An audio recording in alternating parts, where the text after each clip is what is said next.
CPM സംസ്ഥാന secretariat യോഗം ചേരുകയാണ്. അല്ലെങ്കിൽ ഇപ്പോൾ ചേർന്ന് കഴിഞ്ഞു കാണും. അതിൻ്റെ തീരുമാനങ്ങളും മറ്റു കാര്യങ്ങളുമൊക്കെ നമുക്ക് വരും ദിവസങ്ങളിൽ അറിയാൻ സാധിക്കും. ഇപ്പോൾ വി കുഞ്ഞികൃഷ്ണൻ അല്ലെങ്കിൽ TK ഗോവിന്ദൻ ഇവർ രണ്ടുപേരുമാണ് CPMൻ്റെ യഥാർത്ഥ പ്രശ്നങ്ങൾ.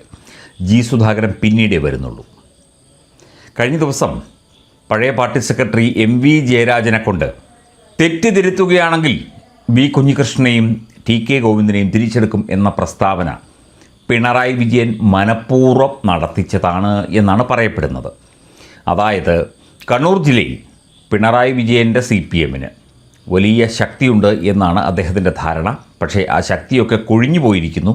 അതിൻ്റെ ഏറ്റവും പ്രധാനപ്പെട്ട കാരണം വി കുഞ്ഞികൃഷ്ണൻ, TK ഗോവിന്ദൻ എന്നീ രണ്ട് വ്യക്തികളാണ്.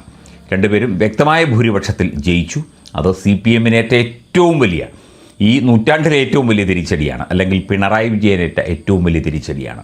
അങ്ങനെ ജയരാജനെ സ്വാധീനിച്ച്, അല്ലെങ്കിൽ ജയരാജനോട് പറഞ്ഞ്, ജയരാജൻ ഒരു പിണറായി അടിമയാണ്, MV ഗോവിന്ദനെ പോലെ തന്നെ പറഞ്ഞ് ഇങ്ങനെ ഒരു സംഭവം ഉണ്ടായാൽ ഉടനെ തെറ്റിതിരുത്തണം, തിരിച്ചു വരണം, അപ്പം കുറേ സഖാക്കൾ കൂടെ വരും, ഇവർ എങ്ങാനും വന്നെങ്കിലോ എന്ന് വിചാരിച്ച്, എങ്ങാനും ബിരിയാണി കൊടുക്കുന്നുണ്ടെങ്കിലോ എന്ന് പറയുന്നത് പോലെ എങ്ങാനും TK ഗോവിന്ദനും വി കുഞ്ഞികൃഷ്ണനും വന്നെങ്കിലോ എന്ന ഒരു ഏറ് എറിഞ്ഞതാണ്. കാരണം വേറെ ഒന്നും പറയാനില്ല.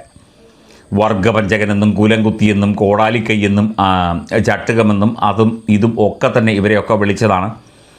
TK ഗോവിന്ദനെ വോട്ട് ചെയ്യാൻ വന്നപ്പോൾ അദ്ദേഹത്തെയും അദ്ദേഹത്തിൻ്റെ ഭാര്യയെയും കൂവി വിളിച്ചത്, വി കുഞ്ഞികൃഷ്ണനെ ആക്രമിക്കാൻ ശ്രമിച്ചത്, അദ്ദേഹത്തിൻ്റെ ഒപ്പം നിന്ന ആളുകളെ ക്രൂരമായി ആക്രമിക്കുകയും അവരുടെ വീടും മതിലുമൊക്കെ പൊളിക്കുകയും ഒക്കെ ചെയ്തതൊക്കെ ജനങ്ങൾക്ക്, സഖാക്കൾക്ക് നല്ല ഓർമ്മയുണ്ട്. എന്തായാലും അവർ തിരിച്ചു വരില്ല CPMലേക്ക്.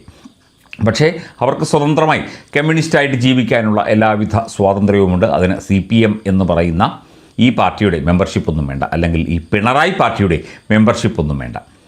ഈ CPM സംസ്ഥാന സെക്രട്ടേറിയറ്റ് യോഗത്തിൽ ഈ ജയരാജൻ്റെ പ്രസ്താവനയും ഒക്കെ തന്നെ കടന്നു വന്നു. അതുപോലെ തന്നെ പ്രതിപക്ഷ ഉപനേതൃസ്ഥാനം അതൊരു കാരണവശാലും CPIക്ക് കൊടുക്കില്ല. എന്നാൽ അത് പിടിച്ചു വാങ്ങാനുള്ള, അല്ലെങ്കിൽ അത് ചോദിച്ചു വാങ്ങാനുള്ള കെൽപ്പ് CPI എന്ന പാർട്ടിക്ക് ഇല്ലതാനും. അപ്പോൾ CPMൻ്റെ ഒരു അവസ്ഥ ഒന്ന് ആലോചിച്ച് നോക്കൂ. ഇപ്പം പ്രതിപക്ഷ ഉപനേതൃസ്ഥാനം ഇവർ തന്നെ ഏറ്റെടുക്കുകയാണെങ്കിൽ തീർച്ചയായിട്ടും PA മുഹമ്മദ് റിയാസ് ആയിരിക്കും ആ ഒരു സ്ഥാനത്തേക്ക് വരിക എന്ന് പ്രതീക്ഷിക്കുന്നു. അപ്പോൾ പിന്നെ പ്രതിപക്ഷ ഉപനേതൃസ്ഥാനത്ത് ഇരിക്കുന്ന ആളിനെ അടുത്ത മുഖ്യമന്ത്രിയായി ഉയർത്തിക്കാട്ടാം. പക്ഷേ KN ബാലഗോപാലിനാണ് ആ ഒരു സ്ഥാനം, അദ്ദേഹത്തിനാണ് അർഹതപ്പെട്ടത്. സീനിയോറിറ്റി മറ്റ് കാര്യങ്ങളുമൊക്കെ നോക്കുകയാണെങ്കിൽ അദ്ദേഹം തന്നെയാണ് അർഹൻ. എന്തൊക്കെ വന്നാലും CPM ഇപ്പോൾ എവിടെ പിടിച്ചാലും കറണ്ടടിക്കുന്ന അവസ്ഥയിൽ വലിയ പ്രതിസന്ധിയിലാണ് നിൽക്കുന്നത്. ഒരു കാരണവശാലും ഇതൊന്നും ഒരിക്കലും ഈ കുരുക്കൊന്നും അഴിയാൻ പോകുന്നില്ല. വി കുഞ്ഞികൃഷ്ണൻ തിരിച്ചു വരില്ല, ജി സുധാകരൻ തിരിച്ചു വരില്ല, TK ഗോവിന്ദൻ തിരിച്ചു വരില്ല, ആരും തിരിച്ചു വരില്ല. കണ്ണൂർ ജില്ലയിൽ മാത്രമല്ല CPMൻ്റെ ആപ്പീസ് പൂട്ടിയിരിക്കുന്ന അവസ്ഥയിൽ കാര്യങ്ങൾ. ഇപ്പം സെക്രട്ടേറിയറ്റ് യോഗത്തിന് ശേഷം MA ബേബി എന്തെങ്കിലുമൊക്കെ താത്വികമായിട്ട് പറയുമായിരിക്കും മാധ്യമങ്ങളോട്, നാളെയോ മറ്റന്നാളോ പറയുമായിരിക്കും, ചിലപ്പോൾ രാത്രി തന്നെ പറയുമായിരിക്കും, നമുക്കറിയില്ല. എന്തൊക്കെയായാലും ശരി, ഈ രീതിയിൽ CPM പെട്ടിരിക്കുകയാണ്. ഇതുപോലെ ഒരു പത്മവ്യൂഹത്തിൽ ഈ പാർട്ടി പെട്ടിരിക്കുകയാണ് 4 ഭാഗത്തു നിന്നും. അതായത് സ്വന്തം പാർട്ടിക്കാർ, സ്വന്തം സഖാക്കൾ, പാർട്ടി വിട്ടു പോയവർ, കോൺഗ്രസ്സുകാർ, BJPക്കാർ എല്ലാവരും ചുറ്റും നിൽക്കുകയാണ്. ഒന്നും ചെയ്യാനില്ലാതെ നിരായുധനായി പിണറായി വിജയനും MV ഗോവിന്ദനും ഈ ജയരാജനെ പോലുള്ള കുറേ ആളുകളുമൊക്കെ നിൽക്കുകയാണ്. അതിനിടയ്ക്കാണ് ദിനേശൻ പുത്തലത്ത്, ദേശാഭിമാനി ചീഫ് എഡിറ്ററാണ്, അദ്ദേഹത്തെ ഉടനെ പുറത്താക്കുമെന്ന് കേൾക്കുന്നു. അദ്ദേഹവും കൃത്യമായി കാര്യങ്ങൾ തുറന്നു പറഞ്ഞു. PK ശ്രീമതി കൃത്യമായി പറഞ്ഞു. അതുപോലെ KK ശൈലജ നേരത്തെ പറഞ്ഞു. CPMൻ്റെ പ്രധാനപ്പെട്ട നേതാക്കളൊക്കെ കാര്യങ്ങൾ തുറന്നു പറയുന്നുണ്ട്.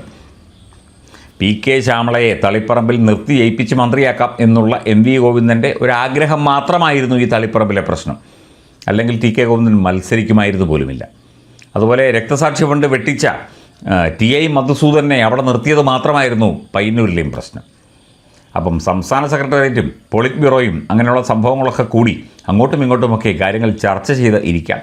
Communist party of India, Marxist എന്ന പാർട്ടിയുടെ ഭാവി വെറും വെള്ളത്തിൽ വരച്ച വര പോലെ ആണ് ഇനി അങ്ങോട്ട് എന്നത് എല്ലാവർക്കും വ്യക്തമായി കഴിഞ്ഞു. ഒരു സഖാക്കളും ഇനി കൂടെ നിൽക്കില്ല. അവസാനം സഖാക്കൾ കൂട്ടം ചേർന്ന് പിണറായിയെയും MV ഗോവിന്ദനെയും തല്ലാതിരുന്നാൽ ഭാഗ്യം എന്നും മാത്രമേ പറയാനുള്ളൂ. കൃത്യമായി കണ്ണൂർ മേഖലയിൽ നിന്നുള്ള റിപ്പോർട്ടുകളെ അടിസ്ഥാനപ്പെടുത്തിയാണ് ഈ വിവരങ്ങൾ തരുന്നത്. കൃത്യമായി തന്നെ കാര്യങ്ങൾ അന്വേഷിച്ച് അവിടുത്തെ സഖാക്കളോടടക്കം കാര്യങ്ങൾ വിശദീകരിച്ച് ഡിസ്കസ് ചെയ്ത ശേഷമാണ് ഈ ഒരു വിശദീകരണം കർമ്മ ന്യൂസിൻ്റെ പ്രേക്ഷകർ കാണുന്നത്. വെറുതെ പറയുന്നതല്ല, കൃത്യമായി CPM എന്ന പാർട്ടി കണ്ണൂർ ജില്ലയിൽ മാത്രമല്ല, കണ്ണൂർ ജില്ലയിൽ തകർന്നടിഞ്ഞ് തരിപ്പണമായി കഴിഞ്ഞു. ഇനി ഒരു ജില്ലയിലും രക്ഷയില്ലാത്ത അവസ്ഥയിലേക്ക് കാര്യങ്ങൾ എത്തപ്പെട്ട് കഴിഞ്ഞു. ഇനി യോഗം കൂടിയിട്ടോ കമ്മിറ്റി കൂടിയിട്ടോ ഒളിച്ചോടിയിട്ടോ തലയിൽ മുണ്ടിട്ടിട്ടോ അല്ലെങ്കിൽ MP ഗോവിന്ദനെ പോലെ വായിൽ തോന്നിയത് വിളിച്ചു പറഞ്ഞിട്ടോ ഒരു കാര്യവുമുണ്ട് എന്ന് തോന്നുന്നില്ല.